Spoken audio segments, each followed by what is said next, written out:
გამარჯობა, ეს არის ჩემი devstory.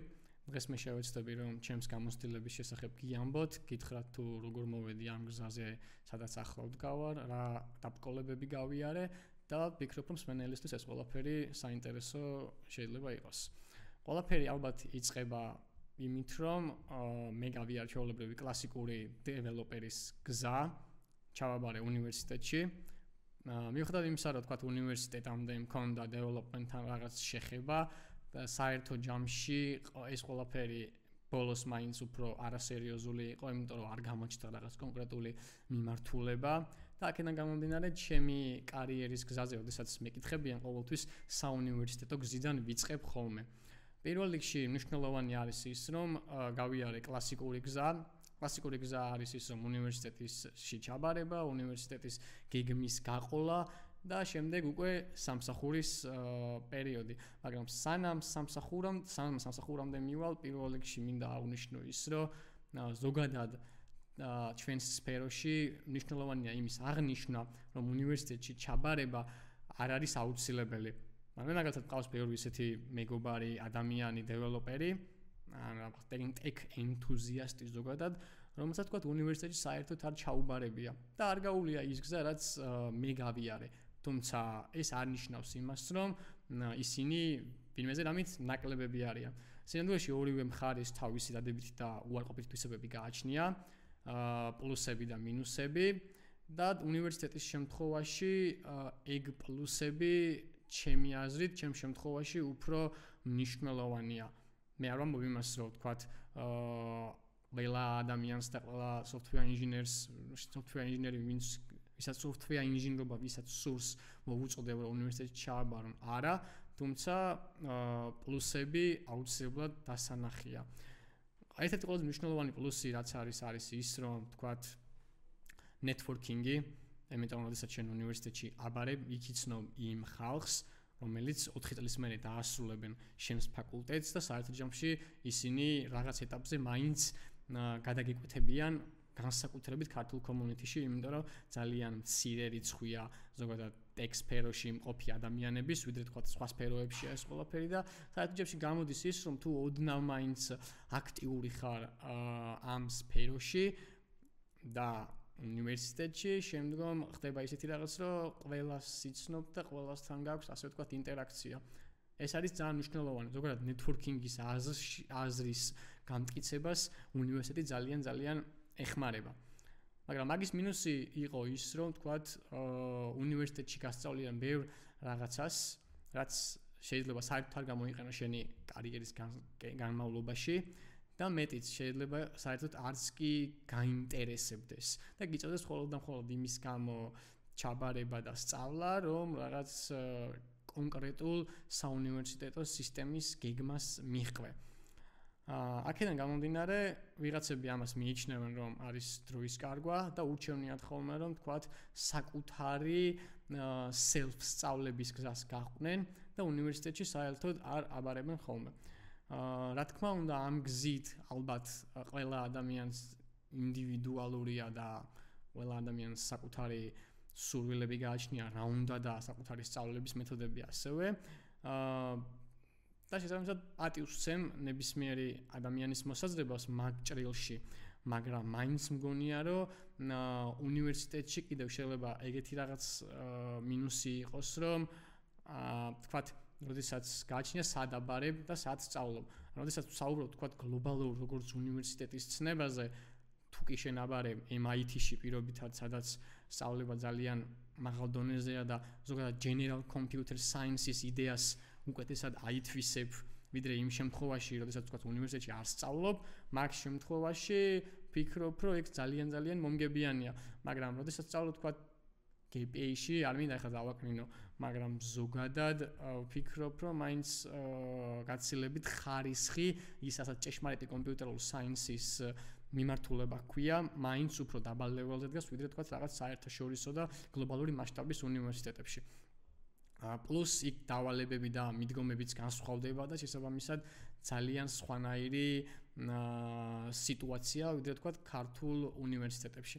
მაგრამ საერთო ჯამში ჩემთვის პერსონალურად ეგ გზა მნიშვნელოვანი იყო, ძალიან ბევრი რამ მასწავლა, ძალიან ბევრი სკილი ავითვისე და ბევრი უსარგებლო რაღაც მასალაც, თუმცა მიუხედავად ამისა, როდესაც რაღაც წლები გავიდა და ის რაღაცები დამჭირდა უკვე რეალურ ცხოვრებაში, რეალურ დეველოპმენტში, ამ შემთხვევაში უკვე ეს ყველაფერი ის ენერგია, რომ თქვა უნივერსიტეტში დავდიოდი, იქ რომ დავალებებს ვწერდი, ლექტორებთან მუდმივად დედლაინების მოსწრებაზე ვიყავი და ასე შემდეგ, გადაიქმნა უკვე სხვა სამუშაო პროცესებში დამხმარე სკილებად.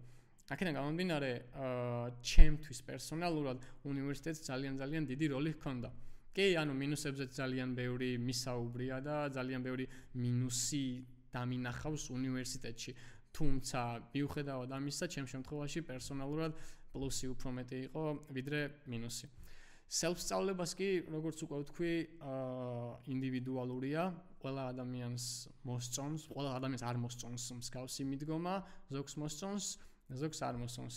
ეს ალბათ ზოგად მენეჯმენტზეა და სურვილებზე დამოკიდებული თუ როგორ განაწილებ იმ დროს, რაც თქვა სხვა რაღაცაში უნდა დაგეხარჯა უნივერსიტეტში სიარულში, თუ ადამიანს შეუძლია და აქვს იმის უნარი, რომ ის დრო დახარჯოს თავიდან ბოლომდე სწავლაში და არ კონდეს სხვა რაღაც distraction-ები, ასე რომ ვთქვათ, მაგ შემთხვევაში კი მსგავსი მიდგომაც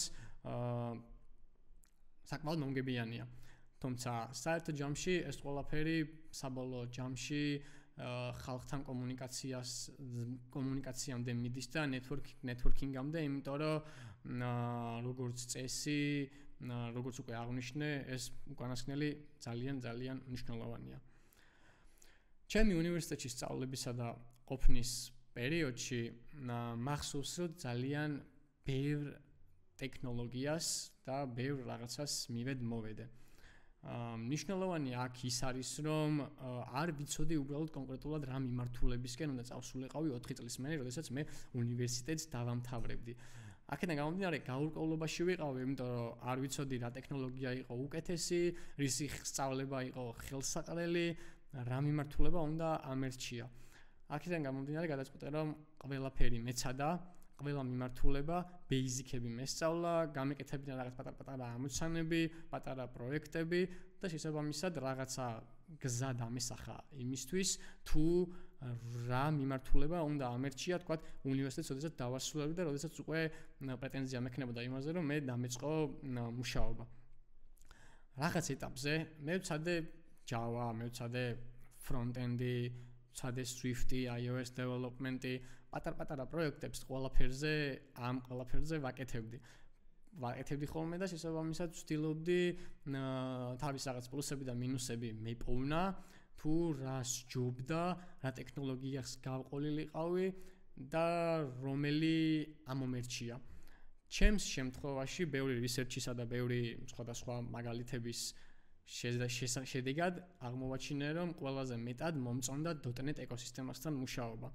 C# იყო ზოგადად ის ენა, რომელიც ჩემთვის ყველაზე ლამაზი იყო იმ პერიოდში. Ახლაც ალბათ, მაგრამ იმ პერიოდში განსაკუთრებით მომეწონა და არ მომეწონა მისი სხვა კომპეტიტორები, როგორც არის თქვა Python-ი, როგორც არის პირობითად Java და სხვა backend-ის ენები. და C# როდესაც შევიყვარე, გადავწყვიტე, რომ გამეკეთებინა პატარ-პატარა რაღაც პროექტები. ეს იყო გამოწვეული იმით, რომ მინდოდა რომ რაღაც გამოცდილება დამეგროვებინა, რაღაც ინდივიდუალურ პროექტებზე მქონოდა გამოცდილება, რომ მე ვთქვათ რაღაც ეტაპზე, როდესაც გასაუბრება მომიწევდა, შეძლებოდა რომ ამ თემებზე ჩემი აზრები დამეფიქსირებინა, მესაუბრა, გამსაუბრებელთან კამათი შემძლებოდა და შესაბამისად ვფიქრობ, რომ საერთო ჯამში ეგ საკმაოდ სწორი მიდგომა იყო. როდესაც თქვათ უკვე პროექტების წერა დავიწყე, მახსენდება ეგეთი რაღაც, რომ დასაწყისში ძალიან დიდ ყურადღებას ვაქცევდი coding skills-ებს, იმიტომ რომ არ ვაქცევდი სხვა რაღაცებს ყურადღებას, მაგალითად პირობითად soft skills-ებს, პირობითად სხვა ისეთ თვისებებს, რომელიც შემდგომში მუშაობაში გამომადგებოდა და რეალურად მეგონა, რომ თქვათ development-ი და ზოგადად მუშაობა ამ სფეროში იყო ის, რომ თქვათ რაღაცა ამოცანა მოგივიდო და კონკრეტულ რაღაც კოდს დაწერდი და всё, ეგ იყო ყველაფერი. რა თქმა უნდა, მოგვიანებით ეგ აღმოჩნდა, რომ საერთოდ არ არის ეგრე, მაგრამ მაგამდეც მივალ და მაგამდე აუცილებლად უნდა აღვნიშნო ის, რომ ერთ-ერთი პირველი პროექტი, რაც შედარებით სერიოზული იყო იმ სწავლების პირობებში, იყო ეგეთი, რომ როგორც მახსოვს, WinForms აპლიკაცია დავწერე, რომელიც რაღაც უმარტივეს SQL ბაზას უკონექტდებოდა და რაღაც CRUD ოპერაციებს ვატარებდი ხოლმე. იქ მქონდა რაღაც ავტორიზაციის და აუთენტიფიკაციის მექანიზმები დანერგილი და სიშალპით ვცდილობდი, რომ რაღაც მონაცემების მანიპულაცია გამეკეთებინა ხოლმე. აქედან გამომდინარე, უკვე ნელ-ნელა რაღაც პროცესებში შევდიოდი, პატარ-პატარა ამოცანებს ვსახავდი, ძალიან ბევრ წიგნს ვკითხულობდი ამ თემატიკაზე, რომ რაღაც დეტალებში გამერჩია ყველა ის რაღაც, რაც მომავალში პრაქტიკა დამეხმარებოდა იმის დალაგებაში, რა თქვა თეორიულად მქონდა გათიცნობიერებული და შესწავლილი. ბევრი რომ არ გავაგზელო, როდესაც .NET-ის გზა უკვე ავირჩიე საბოლოოდ და გადავწყვიტე, რომ ეს იქნება ის მიმართულება, რომელსაც თქვა მე გავაგზელებდი. ამის მერე უკვე დადგა დრო იმაზე, რომ მეზრუნა უკვე სამუშაოს დაწყებაზე. თან აქ მნიშვნელოვანი არის ის, რომ უკვე ვამთავრებდი უნივერსიტეტს, უკვე მქონდა რაღაც პატარა გამოცდილება, ძალიან საბაზისო, რაც ჩვეულებრივ ჯუნიორს უნდა ჰქონდეს და შესაბამისად დავიწყე ჩემი რაღაც CV-ს გაკეთება. CV-ს გაკეთებამდე აუცილებლად GitHub-ზე ვტვირთავდი რაღაც პატარა პროექტებს. იმიტომ რომ თქვა რაღაცა პატარა პორტფოლიო არსებული იყო, რომ თუ კი ვინმე დაინტერესდებოდა იმაზე, თუ რა მაქვს გაკეთებული და რაზე მაქვს ნამუშევარი, შემიძლებოდა რომ თქვა რაღაც სიტყვიერი ახსნის იქეთ, ჩემი რაღაც ტექნიკური სკილებიც ენახა და წარმოდგენა ჰქონდა და გამსაუბრებელს იმაზე, რომ თქვა რაღაცა ზოგადი წარმოდგენა არსებობს ჩემს მიერ ამ სფეროზე, მინდა რომ განვითარდე და ეს ყველაფერი უკვე მზად ჰქონდა CV-ის სახით გამზადებული.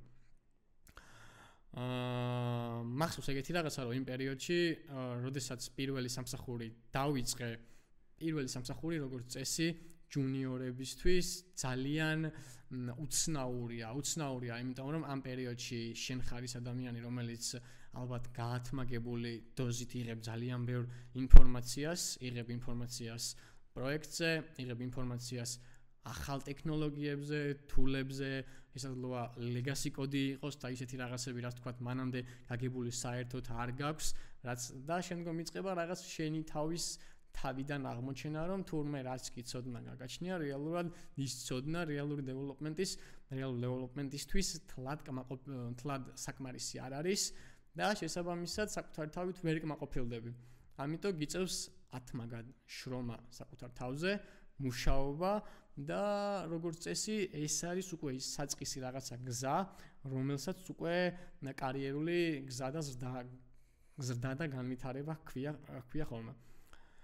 როდესაც დავიწყე ჩემი პირველი პროექტი, მახსოვს, რომ ძალიან მიჭირდა, იმიტომ რომ რაღაც დავალებებს ვერ ვაკეთებდი, თუ ვაკეთებდი მთლად ხარისხიანად ვერა, ყოველთვის არსებობდა რაღაცა შეცდომები და ამის გამო ძალიან მქონდა აი ეს რაღაც მენტალური მხარე, რომ იქნებ არ არის საერთოდ ეს ჩემი, იქნებ საერთოდ არ უნდა ვაგრძელებდე, მაგრამ როგორც წესი, ეს ფსიქოლოგიური მომენტი, როდესაც დამწყები ხარ, ძალიან ბუნებრივია და მნიშვნელოვანია, რომ მისი მართვა ისწავლოს ადამიანმა, იმიტომ რომ ბევრი ადამიანი მინახავს ჩემს ირგვლივ, ვისაც რაღაც ეტაპზე და განსაკუთრებით როგორც წესი ეგ საწყისში ხდება ხოლმე, ანებებენ ხოლმე developments, ზოგადად tech sphero-ში მოღვაწეობას და აქედან გამომდინარე ეს ნაწილი ძალიან მნიშვნელოვანია.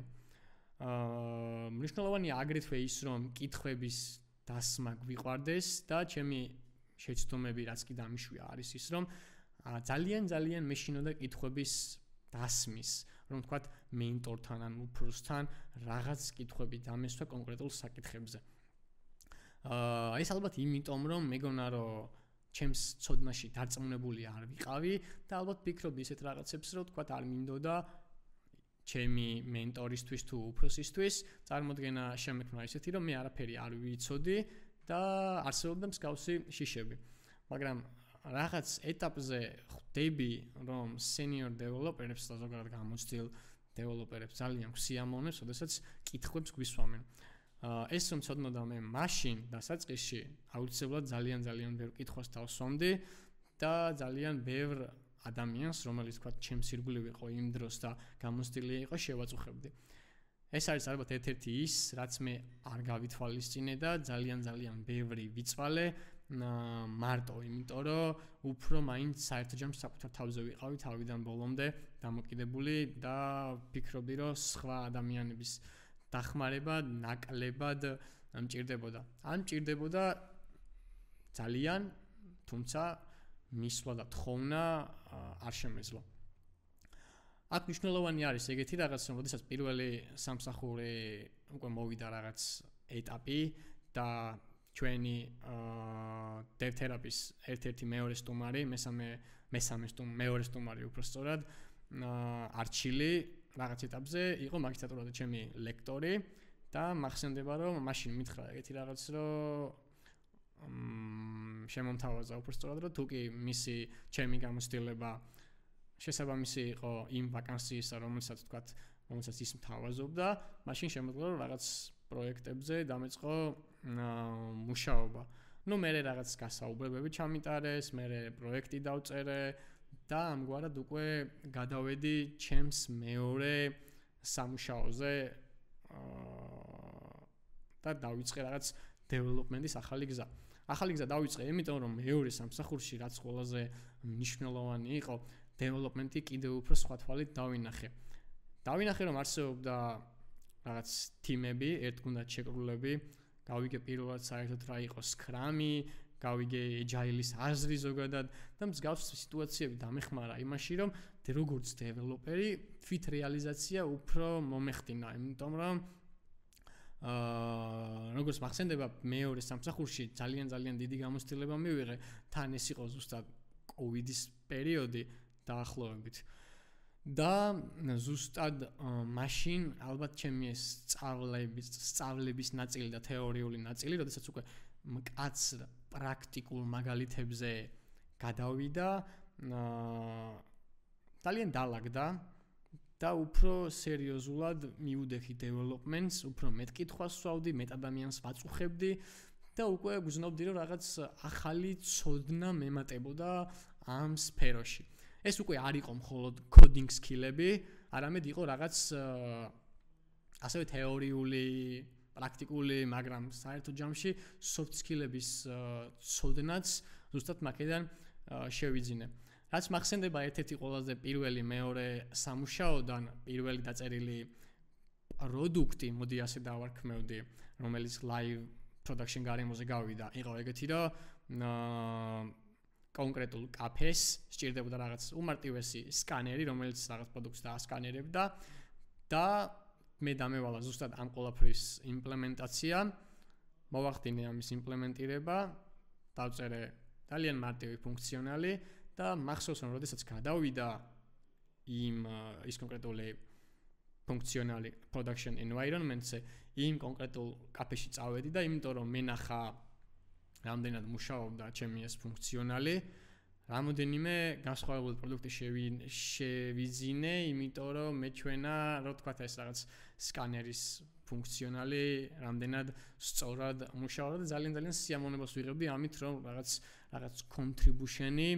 მქონდა რაღაც კონკრეტულ პროდუქტზე და შესაბამისად ამით ვიყავი ძალიან ბედნიერი, ასე რომ ვთქვათ. რადგან contribution-ზე საუბრობ, ბევრი რომ არ გავაგრძელო ჩემს კონკრეტულ პროექტებზე და მის ნამუშევარზე, აუცილებელია რომ ვახსენოთ Stack Overflow-ს ნაწილიც. Stack Overflow-ს ცნება ზოგადად ინჟინერიაში მნიშვნელოვანია, იმიტომ რომ როდესაც რაღაც contribution-ს დებ, შენ ავტომატურად პასუხსაც იღებ, ანუ სარგებელს იღებ უბრალოდ, არა თუ პასუხს, არამედ სარგებელს. ანუ მაგალითად ყველაზე მნიშვნელოვანი ჩემს შემთხვევაში რაც იყო Stack Overflow-ზე არის ის, რაც ყველაზე მეტად მომწონს და მომწონდა რომ თქვა, როდესაც რაღაც challenge-ებს ვუწესებდი ხოლმე ჩემს თავს, რა თქვა კონკრეტული მიმართულება, თქვა ჩემს შემთხვევაში ეს იყო .NET და C#. ვარეფრეშებდი, იმიტომ რომ მოგეხსენება Stack Overflow-ზე წამში ძალიან ბევრი კითხვა იდება და challenge-ებს ვაწესებდი ეგეც რომ ვცდილობდი იმ კონკრეტულ კითხვებზე, შეკითხვებზე სწორი პასუხები გამეცა. ამით მე ვდებდი contributions, ვიღაცებს ვეხმარებოდი. ასევე იყო ისეთი შემთხვევები, რა თქმა უნდა, რომ ჩემი პასუხი შესაძლებელი იყო, რომ სწორი არ ყოფილიყო და ვიღაცები მამინუსებდნენ, ანუ ნეგატიურ კომენტარს მიწერდნენ ხოლმე, მაგრამ საერთო ჯამში ეს ყველაფერი მაინც თავისებურ გამოცდილებაში გადადიოდა, იმიტომ რომ როდესაც რაღაც კითხვას პასუხს სცემ, ვცდილობ რომ სხვას დაეხმარო, გარდა ამისა იმ რისერჩის პერიოდში რაღაცებს სწავლობ და სწავლასთან ერთად ახალ ტექნიკურ სკილებს იღებ. ეს მომენტად უფრო იხვეწები, რომელიც შემდგომში შეგიძლია გამოიყენო შენს რაღაც კარიერულ გზაზე და დეველოპერულ გარემოში, ასე რომ ვთქვათ. მნიშვნელოვანი აქ არის ის ასევე რომ Stack Overflow-ს მთლიანი იდეა რაც არის ის რომ ყველა რაღაც გამოცდილი დეველოპერი, რა თქმა უნდა, მოგეხსენებათ დარეგისტრირებულია Stack Overflow-ზე და ყველა მათგანი ცდილობს დეველოპერებთან და ინჟინერებთან და ასევე ცალკეულ აღებულ ინდივიდუალებთან კომუნიკაციას. შესაბამისად ამ რაღაც კოლაბორაციით ერთი საკმაოდ ძლიერი community იქნება და მნიშვნელოვანია ისიც რომ ამ ადამიანებთან ყოველთვის ხარ მუდმივ კონტაქტში. იმიტომ რომ მე მაგალითად ზოგადად community-ში მოღვაწეობა და ზოგადად რა ხდება თანამედროვე ინჟინერიის ტრენდებში, ზოგადად გლობალურ ბაზარზე ძალიან მიყვარს მსგავსი ინფორმაციის მიღება. ამგვარ ინფორმაციას როგორც წესი ვიღებ ქართულ გარემოში არ თუ ისე პოპულარული სოციალებიდან, მაგალითად Twitter-ი დღეს უკვე X-ით და ძალიან მიყვარს ზოგადად Twitter-ის სკროლვა, იმიტომ რომ მე ვიღებ რაღაც ახალ ტექნოლოგიურ ბაზარზე რა ხდება, გამოცდილი დეველოპერების მიერ რაღაც ინფორმაციები და პირდაპირ შეგიძლია რომ ამ ადამიანებს ეკონტაქტო, მიწერო, დაუწერო კითხვა, რაღაც პასუხს გცემენ უპრობლემოდ, შესაძლებელია რაღაც contribution-ებიც გქონდეს მათ პროექტებზე, GitHub issue-ების დახმარებით და ასე შემდეგ. და ეს მაგალითი მოვიყვანე, იმიტომ რომ აი Stack Overflow-ზე იქ განსაკუთრებით არის რა, იმიტომ რომ აი ჩემი გამოცდილებით მაგალითად ძალიან ბევრ გამოცდილ და ცნობილ ინჟინერთან მქონია რაღაც ინტერაქცია. მქონია დისკუსიები ჯონ სკიტთან, რომელიც როგორც მახსოვს დღემდე Stack Overflow-ზე არის ნომერ პირველი პოინტებიდან და პასუხები, გაცემული პასუხების რაოდენობით. ასევე მაგალითად რაც მახსენდება CQRS-ის და event sourcing-ის შემქმნელ და ფუძემდებელ ალბათ გრეგიანთან მითამაშია ჭადრაკი. გრეგიანს ძალიან უყვარს ზოგადად ჭადრაკი და ერთ-ერთ რაღაც ჩვენს ინტერაქციისას თავად გამომიწვია და ვითამაშეთ და ძალიან მისიამოვნე მაგ ინტერაქციით სხვათა შორის. და რომ მსგავსი მაგალითი მახსენდება ძალიან ბევრი რასაც ვთქვათ contribution-ის კუთხით სარგებელი მოუტანია. მაგალითად, რადგან .NET დეველოპერი ვარ, ერთ-ერთი მაგალითს მოვიყვან, Scott Hanselman-ი არის ეგეთი .NET-ში და ზოგადად Microsoft-ის გარემოში ალბათ მნიშვნელოვანი ფიგურა, Microsoft-ის MVP და მეტი ვიდრე MVP და შესაბამისად ერთი ეგეთი кейსი არის, რომელიც ხალხს არ თუ ისე შორეულ წარსულში მოხდა, მეგონი 2-3 თვის წინ Reddit-ზე ერთმა user-მა .NET-ის ფორუმში thread-ში დაწერა ეგეთი რაღაც, რომ თავისი ამერიკელი იყო ეს პიროვნება და თავის უფროსზე ყბებოდა, თავის team lead-ზე, რომელიც აძალებდა ამ ადამიანს და არა მხოლოდ ამ ადამიანს, ზოგადად team-ის მემბერებს, რომ არ გამოეყენებინათ ლინკი, რომელიც მოგეხსენებათ .NET-ში არის ერთ-ერთი ყველაზე მნიშვნელოვანი tool-ი, ასე რომ ვთქვათ, იმიტომ რომ ყველა რაღაც კოლექციების ფილტერინგი და ORM-თან ინტერაქცია ხდება ლინკის დახმარებით. და შესაბამისად აი ამ თანამშრომლებს ის ვიღაც team lead-ი ყველა იმ რაღაცას, რაც ვთქვათ .NET-ი default-ად გსავაზობს, აწერინებდა ხელით. და მახსენდება ამაზე ეგეთი რაღაც, რომ Scott Hanselman-მა დაუკომენტარა ამ ადამიანს და იმ team lead-თან, ვინც ვთქვათ ამას აძალებდა ამ კონკრეტულ პიროვნებას, ვინც Reddit-ზე ის დაპოსტა, ჩაანიშნინა call-ი იმ team lead-თან. და Scott Hanselman-მა და Microsoft-ის წამყვანმა MVP-ებმა რამდენადაც მახსოვს, დაარწმუნეს ის team lead-ი იმაში, რომ ხო, დიდ შეცდომას აკეთებდა, რომ თავის გუნდს ამ ყველაფერს აძალებდა და შესაბამისად მე რა მოხდა აღარ ვიცი, გააგდეს თუ არა ეს ადამიანი, მაგრამ ხო, ამით უბრალოდ იმის თქმა მინდოდა, რომ თქვა აი ეს რაღაც თანამედროვე ინტერაქციებს რაც ძალიან მარტივია ტექ სფეროში GitHub-ის დახმარებით, Reddit-ის დახმარებით, როგორც უკვე მაგალითი მოვიყვანე, X-ის დახმარებით, რა ვიცი, Stack Overflow-ის დახმარებით და ეს ყველაფერი მისი სიმარტივიდან გამომდინარე, საერთო ჯამში უზრუნველყოფს იმას, რომ რაღაც community ძალიან არის აწყობილი და ძალიან ერთმანეთში ინტერაქცია საკმაოდ მარტივია, თავარია შენი სურვილი არსებობდეს და იმისი რომ რაღაც გარემოში contribution-ი გასცე და მისგან გამორიცხული რომ რაღაც სარგებელი არ მიიღო. Contribution-ებზე ბევრი ლაპარაკი რომ არ გავაგრძელო, რაზეც მინდა ვისაუბრო არის ზოგადად ჩემი კარიერულ გზაზე შემდეგი ეტაპი რაც იყო, შემდეგი ეტაპი ეს იყო outsourcing კომპანიაში მუშაობა. Outsourcing კომპანიაში, როდესაც მუშაობდი და ზოგადად ადამიანი მუშაობ, ამას ძალიან ბევრი დადებითი და უარყოფითი თვისებებიც გააჩნია. მაგალითად, მნიშვნელოვანი არის ის, რომ როდესაც შენ მუშაობ outsourcing კომპანიაში, შენ ფაქტობრივად ხარ დამოკიდებული ძალიან ბევრ ფაქტორზე. ერთ-ერთი ყველაზე მნიშვნელოვანი არის პროექტებში გასაუბრებებზე, ანუ გასაუბრებები ზოგადად ძალიან სხვა სფეროა და სხვა მიმართულება, რომელსაც ცალკე სკილია და ცალკე სხვანაირი უნდადება და სწავლა სჭირდება. იმიტომ რომ როდესაც შენ outsourcing კომპანიაში მუშაობ, ძალიან ბევრი გასაუბრების გავლა გიწევს. შენ გიწევს რომ თქვა ყოველთვის იყო ფორმაში, იმიტომ რომ როდესაც outsourcing კომპანია კონკრეტულ რაღაც კლიენტზე მუშაობა, ის კლიენტი თავის მხარეს აუცილებლად გაგესაუბრება, ჩაგიტარებს თავის გასაუბრებას და შესაბამისად სულ უნდა იყოს მზად იმისთვის, რომ რაღაც კითხვებზე და მნიშვნელოვან software ინჟინერულ საკითხებზე პასუხი ჰქონდეს. ამიტომ წერარაც ვისაუბრე თქვა ის რაღაც contribution-ების თემატიკა და როდესაც Stack Overflow-ზე პირველად სულ ხარ აქტიურად, ფაქტობრივად რაღაც კუთხით გეხმარება იმაში, რომ ფორმაში მოხვიდე ადამიანი და შემდგომ გასაუბრებებისთვის ასე თუ ისე მზად იყო. როგორც მინიმუმ ის მაინც გეცოდინება, რომ რაღაც ახალი სიახლეები რაც არსებობს, და თუ კი კლიენტი ამას იყენებს, შენ შეგიძლია ის უხსენო და დარწმუნებული ვარ ნებისმიერი გამსაუბრებელი ძალიან მოიხილება იმ საკითხით, რომ შენ მიყვები თანამედროვე სიახლეებს და არ ხარ გაჩერებული ერთ რაღაც კონკრეტულ დონეზე, რომელმაც თქვა შენი ერთ კონკრეტულ დონეზე გაყინვა შეიძლება გამოიწვიოს. აქ მნიშვნელოვანი არის ის, რომ როდესაც შენ outsourcing კომპანიაში მუშაობ, ფაქტობრივად ყოველთვის ხარ დამოკიდებული პროექტზე.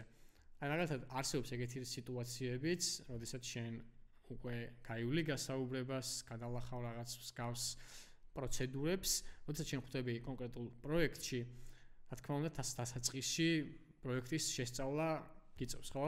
ანუ პროექტის შესწავლაში ძალიან დიდი დრო მიდის, დიდი ენერგია, მერე გადის რაღაც პერიოდი იმაში, რომ თქვათ, შენ ამ სიტუაციას გარემოს მოერგე, ესწრები მიტინგებს, შეხვედრებს, რაღაც რეტროსპექტივებს, კლასიკურ სკრამის სცენარებს და ცერემონიებს მიყვები პირობითად, ასრულებ ასევე დავალებებს, pull request-ების reviews და ასე შემდეგ. როდესაც ეს ყველაფერი ხდება რაღაც ეტაპზე, შეიძლება ვთქვათ რაღაც სიტუაციების და რომელიც შეიძლება საერთოდ არ იყოს უშუალოდ ადამიანთან დაკავშირებული კადრთან და არამედ იყოს ბიზნეს პროცესებთან და როგორც წესი მსგავსი რაღაცები ბიზნეს პროცესებთან არის ხოლმე დაკავშირებული. ნება ის რომ შენ გიწევს პროექტის ცვლილება. პროექტის ცვლილება ნიშნავს იმას, რომ ფაქტობრივად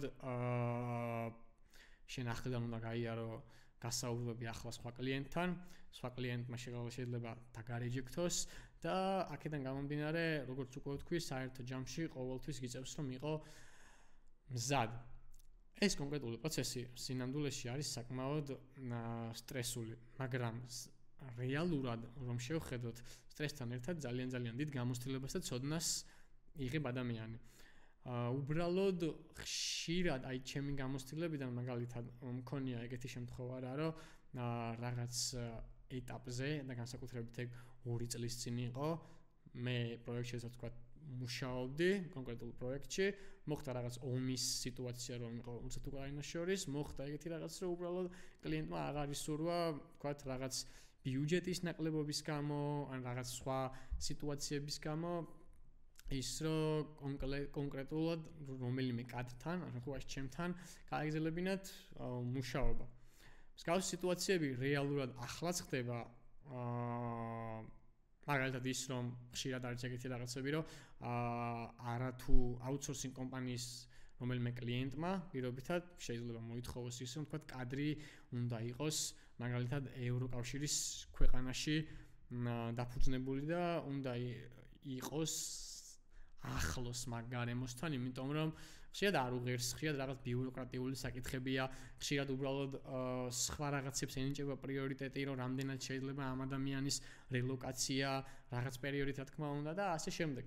ანუ საერთო ჯამში აუთსორსინგ კომპანიას თავის პლუსები და მინუსები ნამდვილად აქვს. პლუსები არის თქვათ ის, რომ პირობითად ძალიან ვითარდები, სწავლობ, მაგრამ მინუსი არის ის, რომ სულ გიწევთ თქვათ გასაუბრების გავლა, სულ არა უმეტესწილად ალბათ, გასაუბრების გავლა, მომზადება ამ პროცესებისთვის, კიდევ ის რომ თქვათ შეიძლება ერთ დღეს კონკრეტულ პროექტზე მუშაობდე, ენერგია გქონდეთ დახარჯული და თქვათ მეორე დღეს აღარ აგრძელებდე ამაზე მუშაობას და ეს ყველაფერი საერთო ჯამში ძალიან დიდ ენერგიას და ძალისხმევას მოითხოვს.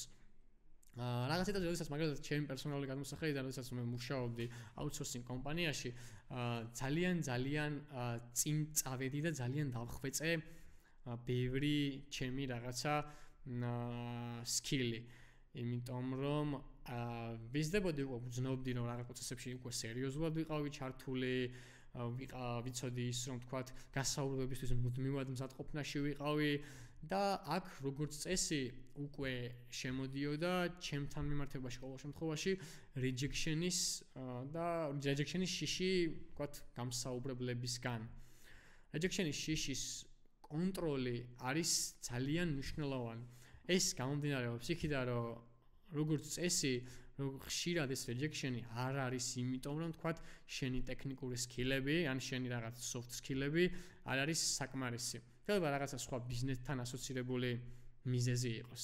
ანუ მაგალითად უბრალოდ არ უღირს პროექტს პირობითად რომ ვთქვათ შენ გადაგიხადოს კონკრეტული თანხა, იმიტომ რომ ვთქვათ ვიღაცა სხვა შენნაირი ტიპი იპოვეს, მსგავსი coding სკილებით, მსგავსი გამოცდილებით და ურჩევნია რომ იმას უფრო ცოტა გადაუხადოს და აქედან გამომდინარე მე ვფიქრობ რომ ამ დროს ყველაზე მნიშვნელოვანი რაც არის ის რომ გავიაზროთ რომ ეს ზოგადი rejection-ი არ არის ჩვენი ბრალი და არის სხვა გარემო პირობებიდან გამომდინარე.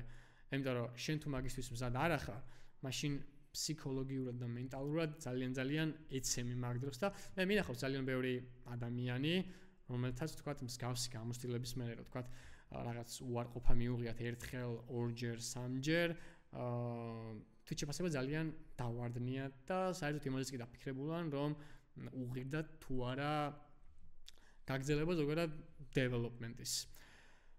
აუთსორსინგ კომპანიაში ასევე ვთქვათ ბიუროკრატია არის ძალიან განსაკუთრებით თუ კომპანია დიდია, იმიტომ რომ ბევრ რაღაც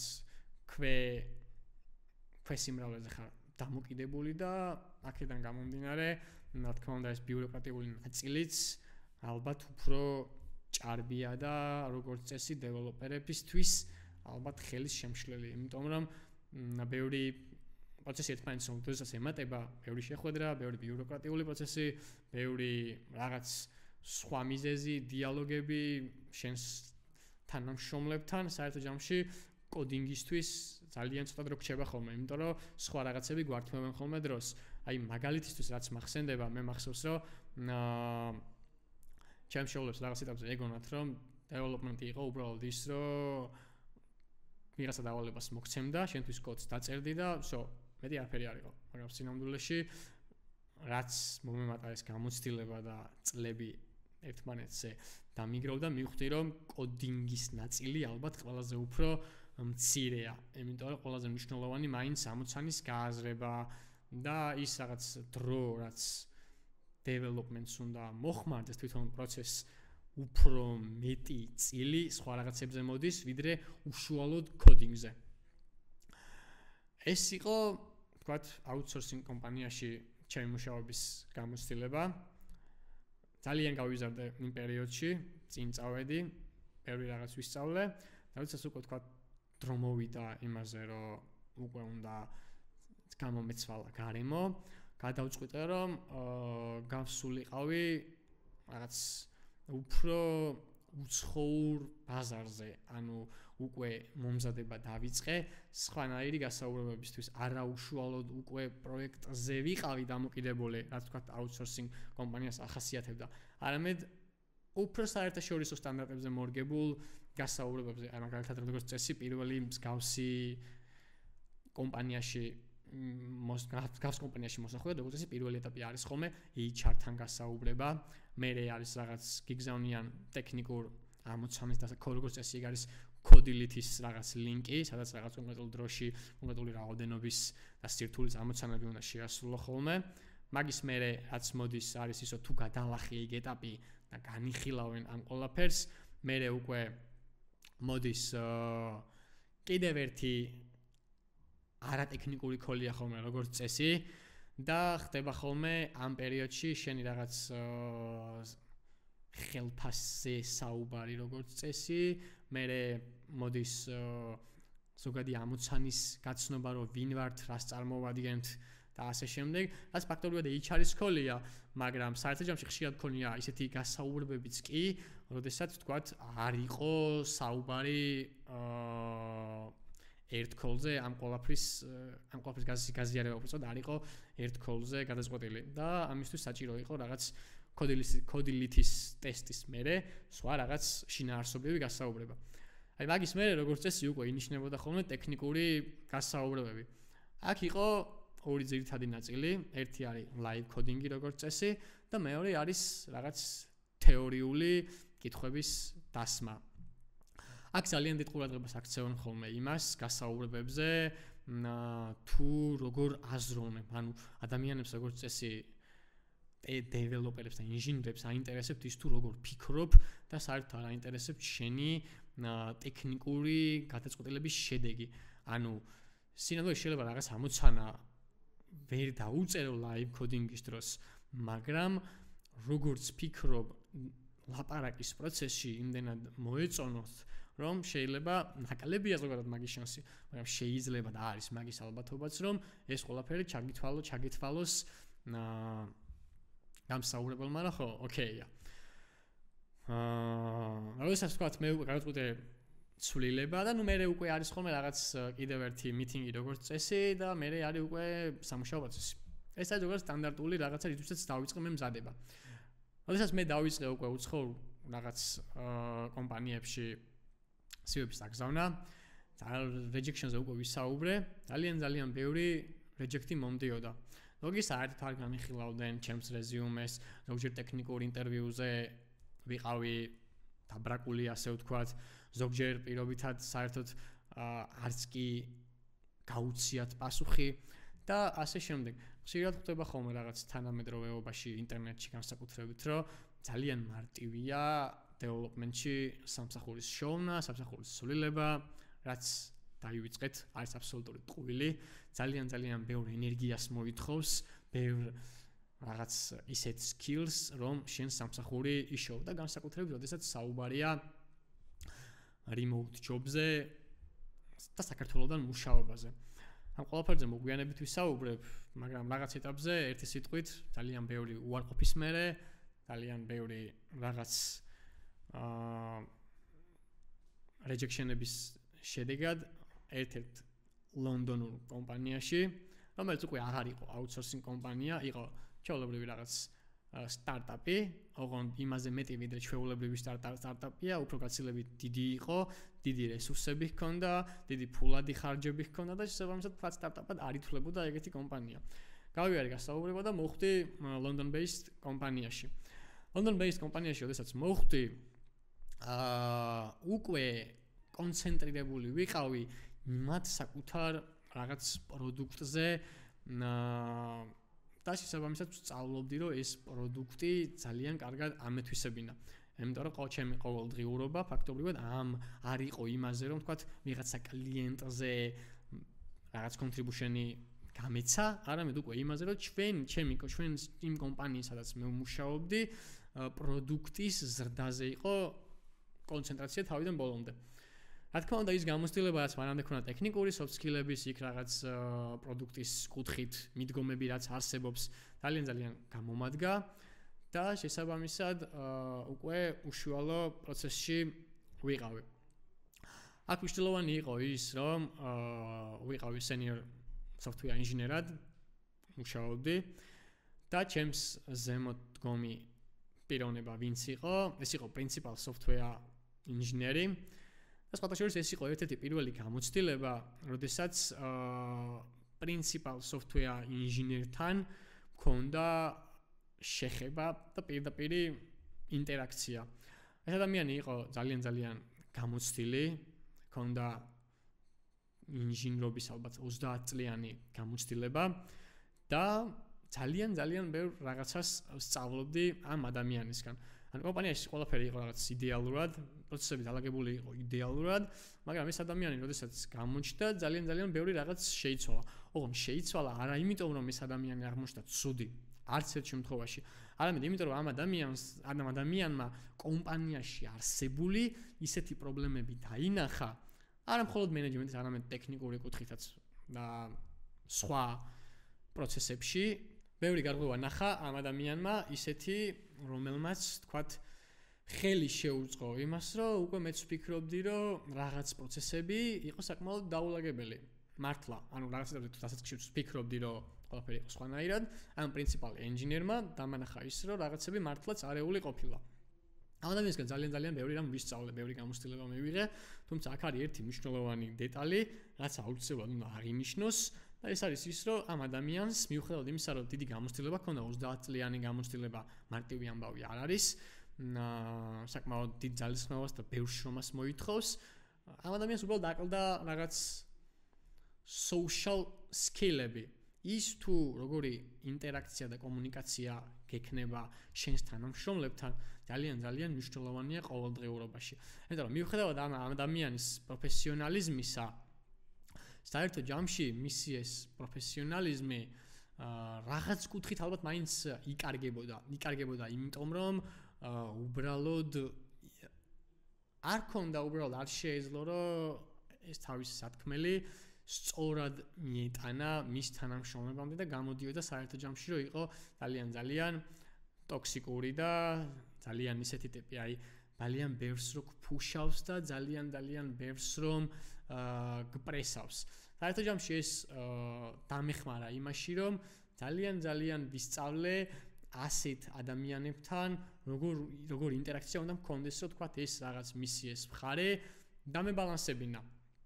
ტექნიკურ მხარეზე არ ვსაუბრობ, იმიტომ რომ ტექნიკური მხარე იდეალური ჰქონდა, გარემო ჰქონდა გამართული უიდეალურესად, მაგრამ საერთო ჯამში შედეგი ის, რომ ამ ადამიანს არ ჰქონდა social skill-ები, გამოიწვია ის, რომ იმ კონკრეტულ კომპანიაში, სადაც მე ვიყავი, ყველა ადამიანი წამოვიდა. ერთი ადამიანი რომ წამოვიდა, თქვათ, მარკეტინგის თიმიდან, რომელიც core ტიპი იყო და მნიშვნელოვანი იყო მისი contribution-ი ამ კომპანიაში, მაგრამ გამოიწვია ის, რომ ის სხვა ადამიანი, რომელიც თქვათ, პროდუქტთან ასოცირებული ტიპი იყო და იმას აღარ უღირდა მერე, ის თქვათ, პირდაპირ ინტერაქცია ქონოდა ამ რაღაც პრინციპალთან, რომელიც შენიშვნებს იძლეოდა ყველა დეპარტამენტთან და ყველა თიმთან და ყველა განხილვის კუთხით. ესაბამისად, ამან გამოიწვია ის, რომ კომპანია ასე ვთქვათ, დაიშალა, არა პირდაპირად, მაგრამ ეგრე გამოვიდა, იმიტომ რომ იმ კომპანიაში ვინც კი პროფესიონალი იყო და ვინც კი გამოცდილი ადამიანი ვიყავით, ყველანი წამოვედით რაღაც ეტაპის მერე. შესაძლოა სანამ შემდეგ ეტაპზე ვისაუბრებ, აქ მნიშვნელოვანი არის ეგეთი, რომ მიუხედავად იმისა, რომ ეს კომპანია London based იყო და როგორც წესი უმეტესწილად ის ადამიანები მუშაობდნენ, ვინც თქვათ ლონდონში ცხოვრობდნენ, მნიშვნელოვანი არის ის, რომ ეს კონკრეტული ადამიანი იყო პოლონელი, ანუ უფრო აღმოსავლეთ ევროპის გამოცდილება ჰქონდა რა, ანუ ჩემი გამოცდილებით მაგალითად ის ადამიანები, ვინც აღმოსავლეთ ევროპაში არიან, ცოტა რაღაც ცივები არიან რა, ანუ ძალიან რაღაც პროფესიონალიზმზე არ ვსაუბრობ, მაგრამ აი social skill-ების და კომუნიკაციის მხრივ თლად ძლიერები ვერ არიან. ზოგადად აღმოსავლეთ ევროპელებს ძალიან უყვართ ქართველები, ჩემი დაკვირვებით და ძალიან გვაფასებენ და ძალიან უყვარვართ, მაგრამ საერთო ჯამში აი ეს რაღაც სკილები საკმაოდ ჩემი დაკვირვებით ეგრეა, რომ ძალიან მოიკოჭლებს ხოლმე რა. და აი ეს ადამიანები, ვისაც უფრო ვთქვათ დასავლური გამოცდილება აქვს, ხო? დასავლური გამოცდილება გაცილებით უფრო სხვანაირია ხოლმე როგორც წესი. ამაზე მოგვიანებით ვისაუბრებ აუცილებლად, მაგრამ აქ მნიშვნელოვანი დეტალი არის ეგეთი, რომ როდესაც წამოვედი ამ კომპანიიდან, გადავედი ზუსტად მსგავს კომპანიაში.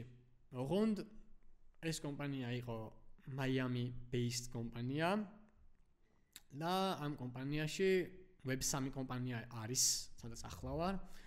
და დამოკიდებულებები არის ძალიან დასავლური, იმიტომ რომ მიუხედავად იმისა, რომ ხო კომპანია ამერიკაშია, უშუალოდ დარეგისტრირებული და რაღაც, მაინც ყავს ისეთი ადამიანები, ვინებიც მუშაობენ არა მხოლოდ ამერიკიდან და კანადიდან, არამედ ინგლისიდან, იქ რაღაც ესპანეთიდან, პორტუგალიიდანაც და უფრო დასავლეთ ევროპული მიდგომები აქვს და აი მე მაგალითად ეგ კომუნიკაცია ასეთ ადამიანებთან დასავლურ მიდგომებთან არ ვიცი რამ ჩამოვაყალიბა ასე და რატო დავაგდა ისე რომ თქვა დასავლური კულტურა გაცილებით უფრო პროფესიონალურია ამ კუთხით, მაგრამ მე პირადად ძალიან მსიამოვნებს ამერიკელებთან, ბრიტანელებთან, რაღაც ესპანელებთან მუშაობა, იმიტომ რომ ძალიან დახვეწილი აქვს social skill-ები და პროფესიონალიზმი, რასაც ალბათ კლასიკური გაგებით რაც არის პროფესიონალიზმი, ასე რომ ვთქვათ. ეს არის ის ძირითადი ნაწილი, რაც ჩემს გამოცდილებას შეეხება აი ამ რაღაც კულტურებთან, რაც არის ასოცირებული. აქ მნიშვნელოვანი ნაწილი არის ის, რომ დამავიწყდა მეთქვა წერან და ამაზე მინდა ვისაუბრო. რომ ყველა ამ კომპანიებში მე პირადად პერსონალურად აუთსორსინგ კომპანიებშიც, სტარტაპშიც და სადაც ახლა ვარ remote-ად. ანუ ახლა რაზეც მინდა ვისაუბრო არის ის, რომ ზოგადად რა პლუსები აქვს remote-ად მუშაობას და რა პლუსები არ აქვს. იყო დრო, როდესაც მე მაგალითად მუშაობდი ისეთ კომპანიაში, სადაც თქვა ოფისში გვიწევდა სიარული. აი მაგალითად ერთი რაც მახსენდება არის ის, რომ სანამ კოვიდის ეპოქა დაიწყებოდა, მახსოვს რომ ეგეთ რაღაცას ვამბობდი, რომ ისეთ და მაშინ ახალი დაწყებული მქონდა development-ი და მინდოდა უბრალოდ რომ ისეთ აი ეს სიტყვები მაქვს ზუსტად ნათქვამი კოვიდის პერიოდამდე ისეთ დონეზე მინდა მივიდე და განვითარდე tech sphero-ში, development-ში, რომ რაღაც ეტაპზე სახლიდან მუშაობა შემეძლოს. აი ეს იყო ჩემი სიტყვები კოვიდის ეპოქა სანამ დაიწყებოდა. იმიტომ რომ ძალიან სერიოზულ თემად ითვლებოდა მაშინ ის, რომ სხვათ შენ საქართველოში იყავი და remote-ის დახმარებით უცხოურ კომპანიებზე შეგეძლო სახლიდან გაუსვლელად ყოველგვარი ოფისის გარეშე მუშაობა. ეს იყო მაშინ ძალიან სერიოზული მიღწევა. მაგრამ როდესაც კოვიდი მოვიდა, სიტუაციები ძალიან შეიცვალა. შეიცვალა ზოგადად ის, რომ პირველ რიგში აი ეს remote-ის ნაწილი იმგვარად დაალაგდა, რომ კომპანიები მიხვდნენ, რომ ოფისში კადრის ყოველთვის ტარება, ანუ ისე ვთქვათ, ოფისში ტარება აიძულო კადრს. მნიშვნელოვანი არ არის და ვთქვათ, თუ კი ყველა კომპანია არა და განსაკუთრებით საქართველოში ალბათ აბსოლუტური უმრავლესობა სრულ remote-ს არ თანხმდება, როგორც წესი ჰიბრიდული მიდგომა მაინც არსებობს ხოლმე რა, რომ ვთქვათ 3 დღე დადიან ხოლმე ოფისში და 2 დღე სახლიდან და ასე. ან ჩემს შემთხვევაში მაგალითად იმდენად მივეჩვიე remote-ის აზრს ზოგადად იმდენად მომწონდა ის, რომ სახლში შემეძლო დარიყავი და სხვა რაღაცებისთვის უფრო მეტი დრო დამეთმო, არ გარიყავი პირობითად საცობში, არ გამეფუჭებინა ნერვები და ასე შემდეგ, remote-ის ძალიან კომფორტული რაღაც იყო ჩემთვის. მაგრამ მიუხედავად ამისა, რაღაც ეტაპზე მაინც გჭირდება, რომ თქვა ის ხალხი, ვისთანაც მუშაობ, ახლოს ყავდეს და რაღაც ერთგვარი კომუნიკაცია გქონდეს. ამიტომ ხშირად არის ხოლმე ეგეთი რაღაცები, რომ რაღაც მიტინგები ეწყობა ხოლმე როგორც წესი იმისათვის, რომ გუნდთან ძალიან ახლოს იყო. რა თქმა უნდა, ეს დამოუკიდებულია კადრის, რამდენ კვალიფიციურია კადრი და რამდენ უღირს ის კომპანიას, რომ თქვა ეს ადამიანი საქართველოსთან სხვა ქვეყანაში ჩაიყვანოს, იმიტომ რომ რაღაც გარემო აჩვენოს ზოგადად ერთად მუშაობის რა. ანუ მაგალითად მე როცა წინა ლონდონ კომპანიაში ვიყავი, ბევრი გასვლა გქონდა ხოლმე, რამდენიმეჯერ ვიყავი მაგალითად ლონდონში, რამდენიმეჯერ ვიყავი ასევე ევროპის სხვა ქვეყნებში, ვიყავი ესპანეთში, ვიყავი ასევე Web Summit-ზე სხვათა შორის სპიკერად, რომელსაც კომპანიის უშუალო გეგმებზე ვისაუბრე და მოკლედ ეს ყველაფერი უკვე საერთო ჯამში ბიზნესზეა დამოკიდებული, რამდენად აინტერესებს, რომ თქვა თავისი თანამშრომლები ერთად ერთ თიმად იყვნენ შეკრულები რა. იმიტომ რომ ზოგს ქართულ გარემოში თქვა, როდესაც იცის დამსაქმებელმა, რომ ჰიბრიდული ჩვეულებრივია პირობითად და შეუძლია აიძულოს თანამშრომელი, რომ ორი დღე შეგიძლია დარჩეს სახლში და დანარჩენი იარე, მაგ შემთხვევაში ეგ ცოტა განსხვავებულია ხოლმე. მაგრამ ხო, საერთო ჯამში მე ვფიქრობ, რომ remote-საც თავისი პლუსები აქვს და office-ში სიარულსაც, იმიტომ რომ მაინც ინდივიდუალიზმამდე მივალთ ბოლოს რა, ანუ ვიღაცას მოსწონს remote-ი, ვიღაცას ურჩევნია, რომ თავის რაღაც თანამშრომლებთან ერთად იყოს და იმუშაოს. ჩემთვის პერსონალურად მაგალითად იმდან მივეჩვია remote-ს, რომ ალბათ რაღაც სხვა მიზეზი უნდა არსებობდეს, რის გამოთაც მე გადავწყვეტ და office-ში ვივლე, იმიტომ რომ ძალიან ჩემი რაღაც კარიერული გზის განმავლობაში ალბათ 90% remote-ზე ვარ და 10% იყო მხოლოდ ისეთი, რომ როდესაც ქართულ კომპანიაზე მუშაობდი, რა თქმა უნდა, დავდიოდი office-ში. სხვა დანარჩენი remote იყო, იმიტომ რომ ამის გარშე უბრალოდ წარმოუდგენელია ჩემი ყოველდღიურობა. მნიშვნელოვანი არის აქ ასევე ისიც, რომ როდესაც ვსაუბრობთ ზოგადად remote-ზე და remote კულტურაზე, აუცილებელი აღნიშნოთ ისიც, რომ რა თქმა უნდა, ამ დროს ხარ კონტრაქტორი. ანუ თქვათ, როდესაც ქართულ კომპანიაში ხარ პირობითად და ხელშეკრულება იდება განსხვავებული, ამ დროს შენ გიწევს ძირითადი პროცედურები. ანუ ძირითადი პროცედურებში შედის ის, რომ თქვათ, გადაიხადო რაღაც 20% საშემოსავლოში, ბიუჯეტში შეიტანო რაღაც კონკრეტული რაოდენობის თანხა, მაგრამ როდესაც კონტრაქტორი ხარ, იქ ყველაფერი გაცილებით უფრო სხვანაირია, იმიტომ რომ მაგალითად როგორც წესი რეგისტრირდები როგორც მიწარმე, იხდი პირობითად არა 20%-ი როგორც ამას თქვა ჩვეულებრივ კომპანიაში იზავდი, არამედ 1%-ს იხდი, ეს ბენეფიტი ამ ყველაფერს remote-ად მუშაობას, როდესაც უცხოურ კომპანიაზე მუშაობ კონტრაქტორად, ნამდვილად აქვს. მაგრამ აქ სხვა პრობლემებიც არსებობს, რომელიც აუცილებელია რომ აღინიშნოს. აუცილებელი პრობლემა ერთ-ერთი ყველაზე მნიშვნელოვანი არის ის, რომ remote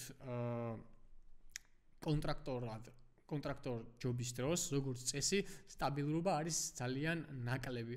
იმიტომ რომ პირობითად შეიძლება რაღაცა მოხდეს კომპანიაში, რაღაც გაწყვეტილება და გადაწყდეს რაღაცაზე იმსჯელონ და აქედან გამომდინარე შედეგი იყოს ის, რომ პირველი ვისაც მისდგებიან არის შენ, რა თქმა უნდა და კონტრაქტორს როგორც წესი პირველს უშვებენ ხოლმე სამსახურიდან. ანუ მან ალტერნატივა არის ის, რომ მსგავსი რაღაცის პრევენცია რომ მოვახდინოთ, მაშინ უფრო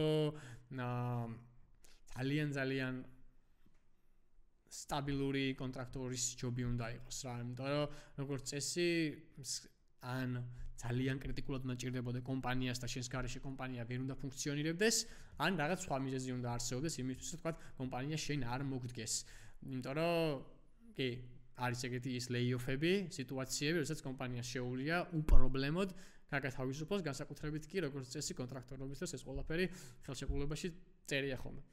მაგრამ როდესაც მაგალი არ არის საუბარი და ხას უსვა საქართველოში ქართულ კომპანიებთან მუშაობაზე, კი, ალბათ მეც გადასახადს იხდი ბიუჯეტში, მაგრამ ხარ უფრო სტაბილური, ბანკები გენდობიან, მარტივად იღებს სესხებს აგრეთვე, იმიტომ რომ ოფიციალური შემოსავალი ფიქსირდება და აქედან გამომდინარე უფრო სხვა პლუსებიც შეიძლება კი ჰქონდეს, როდესაც თქვათ არ არის remote-ად მუშაობ ან remote-ად მუშაობ ქართულ კომპანიაზე და არ მუშაობ კონტრაქტორად. მოდი ესე დავარქვათ, იმიტომ რომ შეიძლება კონტრაქტორად მუშაობდე და საერთოდ არ იყოს საერთოდ არ აქვს მნიშვნელობა იმას კომპანია ქართულია თუ უცხოურ ბაზარზე მორგებული პირობითად. ეს არის სულ რაც შემიძლია რომ გითხრათ და რჩევების სახით რაც შემიძლია რასაც ყველაზე კარგს გეტყვით და თუ ამას გაითვალისწინებთ განსაკუთრებით დამწყებები არის ის რომ ძალიან ბევრი წიგნი წაიკითხეთ, ძალიან ბევრი research ჩაატარეთ ნებისმიერ თემატიკაზე, ყველანაირი ცუდი გამოცდილებაც კი საბოლოო ჯამში კარგ გამოცდილებად გარდაქმენით და რა ვიცი, დარწმუნებული ვარ, რომ თქვენი კარიერული ზრდის პროცესი აუცილებლად წინ წავა. რა ვიცი, მე მედი მაქვს მოგეწონებოდათ ჩემი ეს დიალოგი, ჩემი სპიჩი და ვფიქრობ, რომ საინტერესო იყო. შევხვდებით შემდეგ ეპიზოდში და მადლობა.